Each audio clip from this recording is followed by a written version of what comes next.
Guest here, Heather Driedger. She's going to be joining myself, Malcolm Saunders, and we are talking about chocolate and specifically the chocolate life.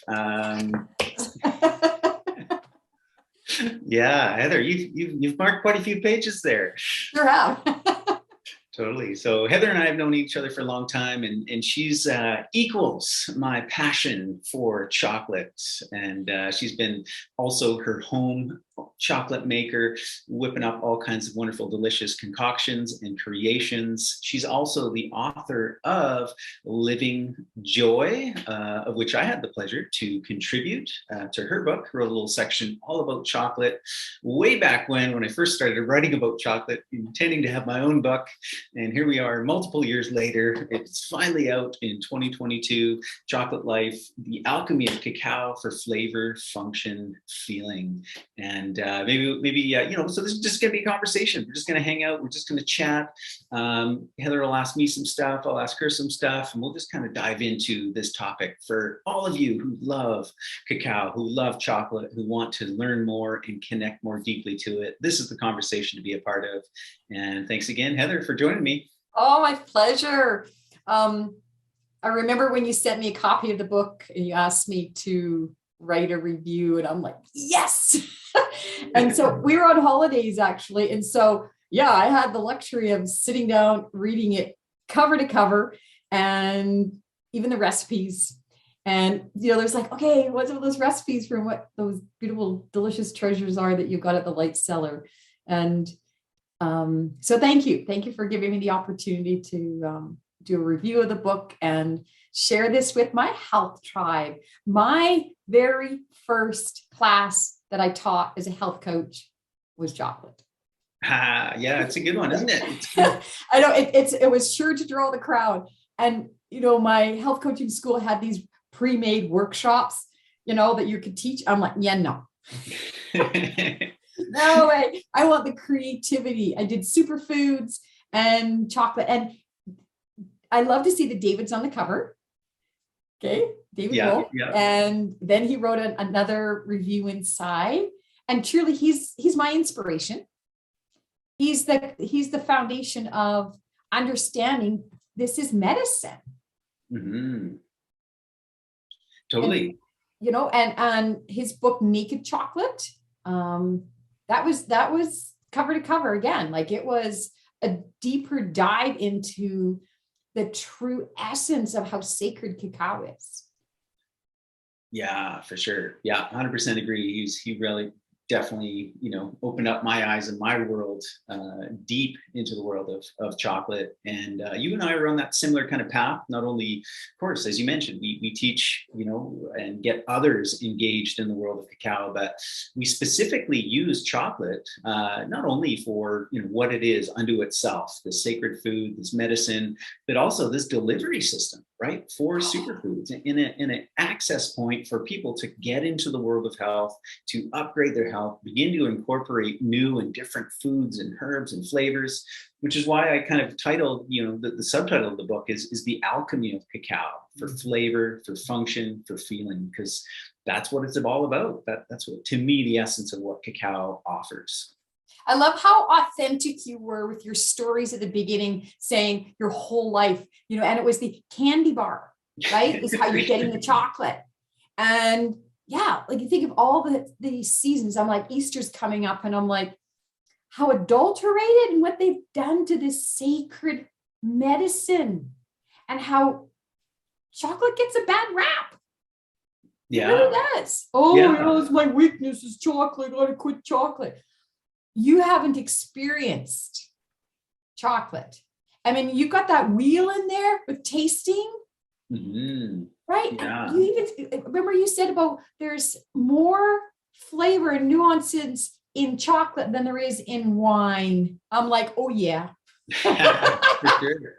Totally. So two points that you bring up there, this idea of craft chocolate, right? And I create the distinction in the book that there's two different worlds. We have commodity chocolate and craft chocolate. And that is the biggest dividing line. I mean, I used to be a vegetarian for so long, tried to avoid animal foods.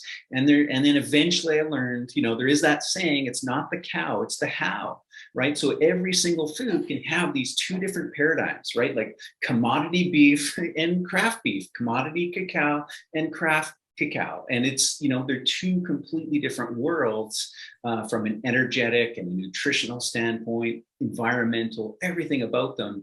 And not a lot of people realize there is that depth with chocolate as well. So we want to move away from the commodity, the industrialized, you know, manufactured candy bars, you know, that are out on the market.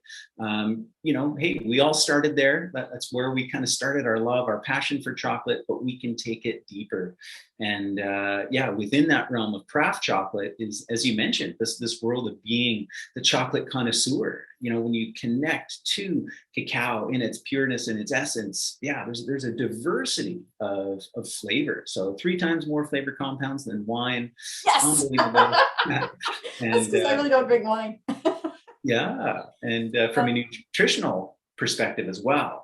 This is one of the things that I learned from David Wolf, as I'm sure you did as well, is that, you know, chocolate in its chemistry is so complex that you cannot recreate it artificially. You know, we've got artificial vanilla, artificial strawberry, artificial banana. You know, it's much more simplistic in its flavor to kind of recreate it in a lab.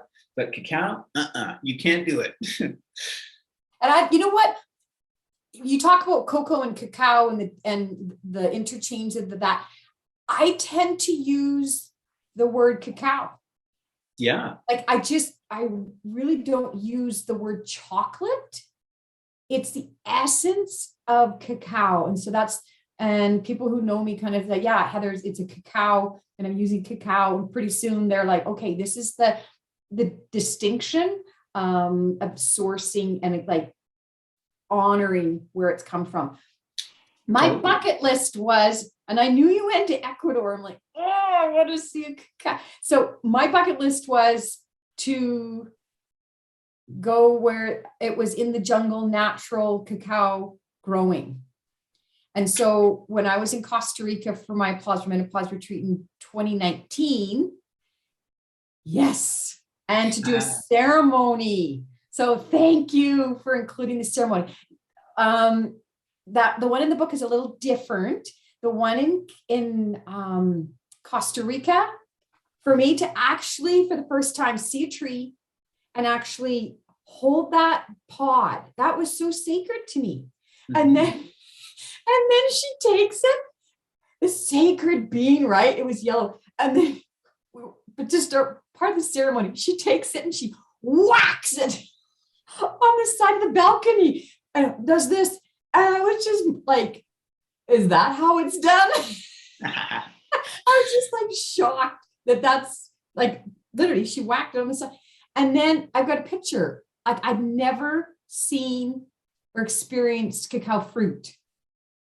Yeah. What that beautiful cord, that umbilical cord, and the beans and the taste. Oh, that was just, I'll never, it's always those firsts, right? Yeah. And then I remember her telling me that it needs to ferment. Those beans need to ferment. So the monkeys will crack them open. They'll eat off some of the juice and then they bury them in the jungle. I don't know, they know where they put them. And then once they've fermented, they go back and they eat the cacao bean. Yeah, it's kind of like a squirrel, hey? Yeah, and they know that, you know what, there's actually toxins, it's hard on the liver, that it's around the bean until it's fermented. So, okay, this is probably the funniest story. Tell us the story real quick about what is a joy fly? For sure. All right. Well, just like you, it's always been on my kind of bucket list to connect with cacao, you know, where it grows. First time I ever came across it was in the Vancouver at the aquarium, you know, in the kind of like jungle part. And one can see and connect with cacao in Calgary Zoo and in Los Angeles. There's another botanical garden. Like they have chocolate growing there. So short of making a trip to a country like where you went in Costa Rica, or, you know, this one time I was down in Ecuador, And yeah, we were staying at a chocolate maker, and they had their own little cacao plantation. And it was just the most beautiful, like just that picture perfect, time of the evening, just that dusk where like the light is absolutely gorgeous. And, it's the tropics, it's the equator. So, just typically I'm wearing shirt and shorts and no shoes, and and I go and I take my camera and I'm like, all right, I got to get some amazing pictures. And some of the pictures I took are in the book from that exact night. And yeah, long grasses. One of the things actually about cacao is that they're very unkempt, the plantations. And there's a specific reason for that, is because the insect that pollinates cacao requires, a lot of debris on the ground. That's where they lay their eggs, and they'll get like water from rain, and that just kind of sitting on the dead debris of leaves. So it's a whole kind of ecosystem that is required for it to be underneath the cacao. So anyways, I'm kind of walking through all this debris, and I'm itching my legs. I must be getting bites, and it's mosquitoes. You're making me itchy. Right. And so, the light only lasts for so long. Okay, maybe it was 20, 25 minutes. I'm out there wandering around. I got distracted. I found some lemongrass. I was taking pictures of other things. And then I'm like, okay, I've lost my light. I go back in. I'm getting too many bites. And all of a sudden, like the itching really kicks in, and then the swelling. And, by the next day, I literally could not walk. I was in so much pain. I was like a baby. I was like crying. I was like, what is going on? I've never experienced bug bites and a reaction like that ever. This lasted up to 3 days. And it was incredibly painful, extremely like uncomfortable, even just to sit, let alone try to walk. And so, I'm cursing these little bugs. And these insects that actually the pollinators of cacao. Cacao has an orchid-like flower to it's it. gorgeous. Absolutely exquisite. Yeah, it's very small. You can see it right there. And it goes right off the trunk. Yeah. Yeah, it grows right out of the trunk of the tree there. And so there's really only this one insect that's able to kind of get in there and pollinate. And we know them of the name Anoseum, or the midge, right? And they're extremely tiny, and damn do those things bite that I ever discovered. So here's my legs all eaten up, and I'm laying there in pain, and I'm cursing these little bugs. And Laura says, hang on a minute here. You got to get your perspective right. Because without that bug, without that insect, those noceums, we don't have chocolate. Right? There's no other insect that pollinates the cacao. So therefore, she shifted my perspective in a moment by renaming them. She says, we got to honor these little guys. We're going to call them the joy fly, because they absolutely do bring joy personified in cacao as chocolate. Yeah. So it's interesting how, I'm still itchy. That they're so tiny, you don't see them. And how powerful and what their job is, and that ecosystem. And I think when you have these farmers creating these beautiful systems of biodiversity too, right? Compared to, I don't know how what they do to pollinate in more commercial, but the place I went to was, it was a natural. They had vanilla, they had cinnamon. Oh my gosh, it was just paradise. Actually, another note on the pollination of cacao and those insects is cacao actually has a very low pollination rate. So it'll put out tons of these flowers, and only just a small fraction will get pollinated. And the heirloom cacao, so we talked about commodity versus craft, right? In a kind of commodity system, you've got these industrialized workhorses, these varieties, these breeds that have been specifically bred for certain characteristics. In the world of tomatoes, it's like a thick skin. It's it's anything but flavor. Whereas the heirloom world, from the craft world, it's all about flavor. And it's all about nutrition. So interestingly enough, the cacao flowers, the heirloom varieties, they contain far more aromatic compounds, like 70 different compounds in the flower to help try and attract those insects. Whereas the hybridized versions don't nearly have that. So their pollination rate is even lower than the wild variety. So we talked earlier about, using the cacao as a vehicle. And I page 20, the story about your mom. Oh, yeah. Story about your mom going, okay, don't tell me. And what she was willing to eat because it was covered in chocolate. Totally. So, right. And it was like, yep, she was willing to try whatever concoction, and the stories you share about all the different things that you would cook, right? And yeah, experiment with, and how I did one little with our family with regards to black ants. And that was your chocolate cake recipe that you've got in there. And I sprinkled it with, I did the Yule log and sprinkled it with black ants. Oh, right. And after everyone had eaten, I said, so how was, and they're like, oh, it was delicious. And this is family Christmas dinner. And then I said, so, we have the Christmas log. What crawls on the log? And they're just kind of looking at me. It's like, they fit. And I'm like, no. And then pretty soon I said, well, ants. So you ate the ants that were they were like, so my son-in-law, he's like, cool, I'll take some more. And we had family, Jared's family's from Colombia. So they're like, oh yeah, we eat stuff like that. Whereas the rest of the family, okay, they weren't quite so keen on Heather's. I said, okay, it was with chocolate cake. For sure. Yeah. I call chocolate the Trojan horse of good nutrition. No matter what you put inside, it gets past anyone's pearly gates. Yeah. So you had, she tasted the crick cat bar. It's made with crickets. Is that what it was? Yeah. Some crickets, some mealworms in that particular bar. And this is roast fudge. Like, wow. Yeah. All the chocolate. So again, when we think about alchemy, and this is the idea for flavor, for function, and for feeling. Obviously, I'm not putting in crickets for flavor. They integrate quite well. Like the flavor is masked, just the same as putting in ants. It's more about that functional, right? Functional nutrition. Remember David Wolf talking about the black foods? Yeah. And the jing. And so that's why we use the black ant powder. That's a jing. You think of how hard those ants work. And they're all ethically, I get them from New Earth Organics. So I wouldn't just put that into anything, but have the chocolate.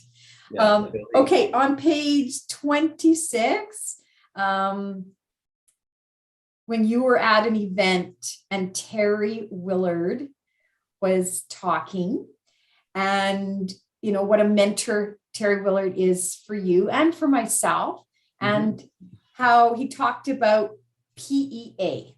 Can you explain what is PEA and the wisdom that you got from his talk that day?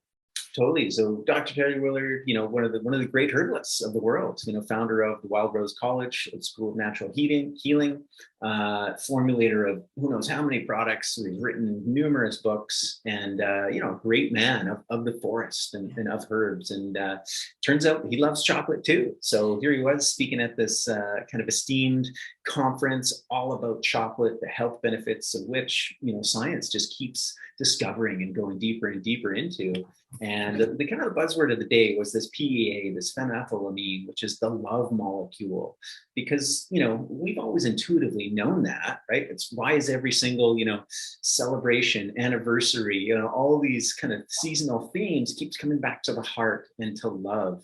And turns out there's some very good chemical reasons for that, and most especially this PEA, which has been dubbed the love molecule. And Terry describes, again, the intuitive sense of how we'll often, let a chocolate melt in our mouth because it's so much more of a sensual experience. He says, wow, there's some chemistry going on. So this PEA, this phenethylamine, when you just consume chocolate, straight into the stomach, a lot of it gets broken down by the stomach acids, and you don't experience it in that way. He says, oh, but it's interesting that we have receptors on the top of the roof of our mouth where it gets absorbed and it goes straight into the brain. Therefore, you get flooded with this love chemical on so much more of a potent level. And then in his infinite kind of humor, he goes, isn't that but a whole new spin on oral sex?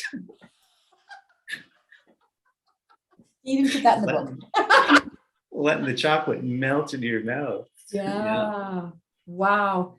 I make a lot of chocolate, and I have a beautiful little heart mold, and it's thinner. I've got two different heart molds. One's quite thick and one's thinner. And I love gifting people. I got these little, right? I love gifting people a heart chocolate.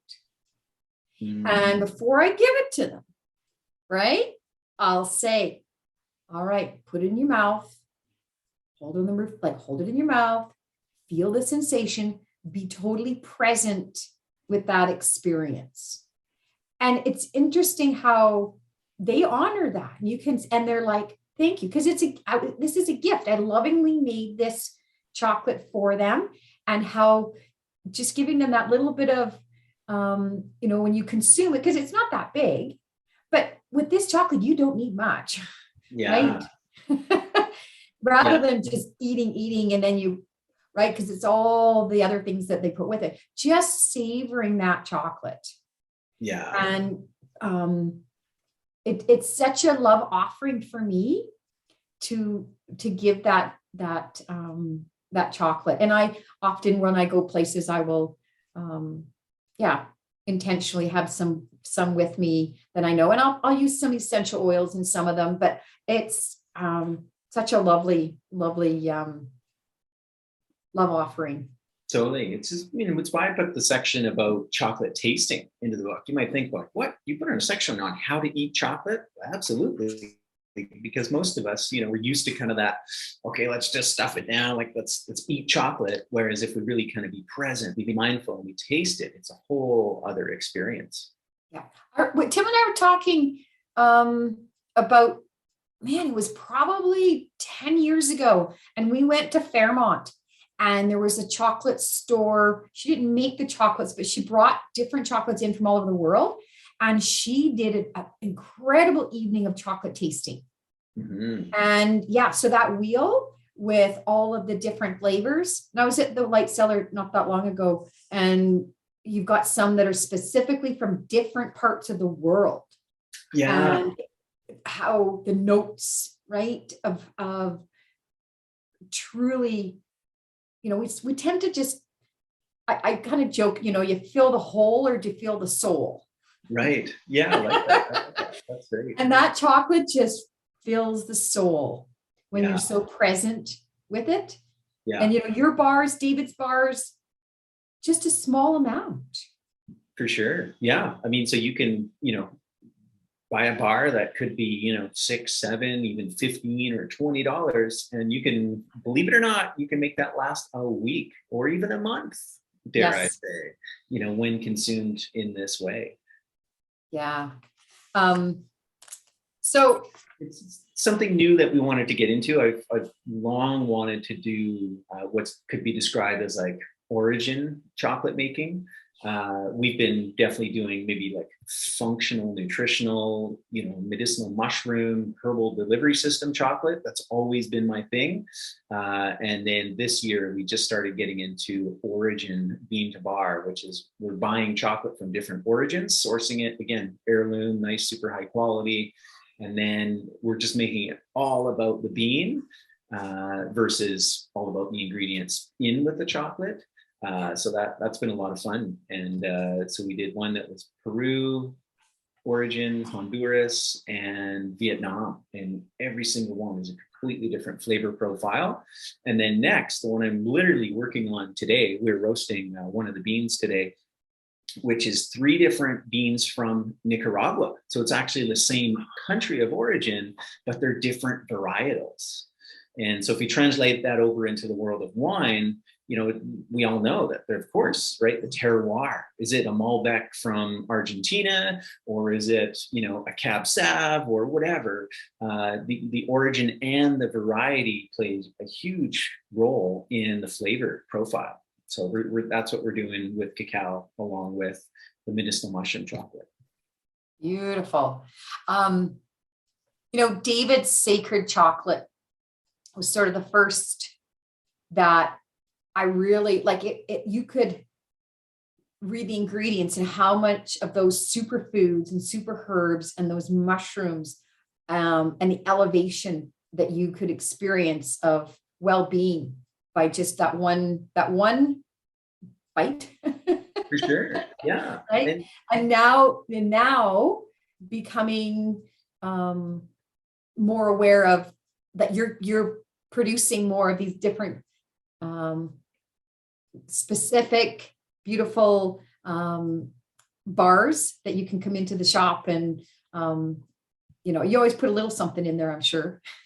With regards to some mushrooms or something, but I think even just a little cordyceps or just a little lion's mane in there, right? Yeah, totally. Yeah. So I wanted to come back to the cacao ceremony. How do you thank you for including that in the book. When I was in Costa Rica, they just molded cacao paste, and then we had a coconut shell. Mm-hmm. And then we just added hot water, stirred it. Yeah. That was it. And then we drank it, 2 hands, as hot as we could, and in one go. Right. Okay. Yeah. And you had to get just the perfect temperature so that you could, it's not something you normally do. You sip on hot, right? And here they had, and she was doing the traditional Costa Rican, only women. Did you know that? Only women are allowed in the Costa Rican tradition, were allowed to do the ceremony. The men prepared the fire, and they were of service. Right. So that was really powerful to open that heart chakra, to just drink back. I mean, we drank a lot and it was hot, and boy, did your whole heart chakra open, and we moved through all kinds of powerful experiences in that next hour. I think the ceremony was 3 hours long. Wow. Yeah. I mean, it's a powerful food. It's a powerful medicine that you can use on that level with, in ceremony, like you experienced. And yeah, I guess the point I want to emphasize is that there's no right, there's no wrong. There's so many different traditions of how to approach this. And the encouragement is come up with your own, make your own. Some of my staff, they're kind of doing their own spin and version of it, an expression of who they are and how they want to approach it. I think one commonality, which again doesn't have to be, is that it's just the cacao and its purity. And I had got Julia Corbett to write of that section, and when speaking with her and how she approaches it, because we were going to do a ceremony together, and I was going to make up all this special chocolate and have this secret fancy recipe, and she's like, no, just cacao paste. And the idea is in the ceremony, just to experience the power of that food, that herb, just by itself. And you really do. It can definitely absolutely be combined with other foods and other herbs that will, let's say rose, to emphasize that heart opening aspect, vanilla or macuna or you name it. And we were almost coming full circle in the sense that, cacao traditionally, was always consumed as a beverage. What we know of in terms of chocolate bars and fudges and sauces, that came later. That came much later. Humans have always traditionally consumed it as a drink, ceremonially, and in other contexts too. In my class, out of David's book, I talk about the Emperor Montezuma. Right. Okay. And how they would, it was just the chocolate, and they would pour it from great heights, and it would come down, it would be frothy. And it was just the cacao. Yeah. And they say, okay, this is out of David's book, he could drink up to 40 cups a day. And apparently he had a whole harem of women. So he needed all life force from the cacao. Right. And yeah, it was originally a drink. And I also taught that, this is again out of David's book, that it was a currency. It was exchanged, those beans were exchanged. We do rings, they exchanged cacao beans. Yeah, yeah. Baptisms, shamanic, it was all sacred. And I think it was in David's book too, they said, he shared that, you know how people, with fake money, right? Yeah. So you make a fake cacao bean. Guess what would happen if you got caught? No, you'd lose amputation. They would cut your hand off. Wow. Yeah. That's so serious. And we think now, we just look at a cacao bean and it doesn't have that, let's say that value, but really to honor the sacredness and the history and the power of the importance of, that cacao. So just real quick, I love your recipes. Thank you so much for sharing them. And I'm really looking forward to exploring them. And I want to share. So here is, tell what's in here, Malcolm. Right. Yeah, for sure. Well, if your husband Tim followed the directions as exact per the book, in there, that is actually a cacao vanilla tincture. So show you how to create your own. Essentially, it's a vanilla extract, but it's a chocolate vanilla extract. And one can add medicinal mushrooms like chaga, blends really well and beautifully in that recipe as well. But yeah, just wait. I know that one's still just a few days old, even though it looks like the flavors and the colors and everything are really coming through. Well, that's because we got Costa Rica, we brought back from the farm vanilla beans. They were this long. Wow. Unbelievable. They're this big around, like huge. So we use some of those. So we've got some pretty epic vanilla to start with.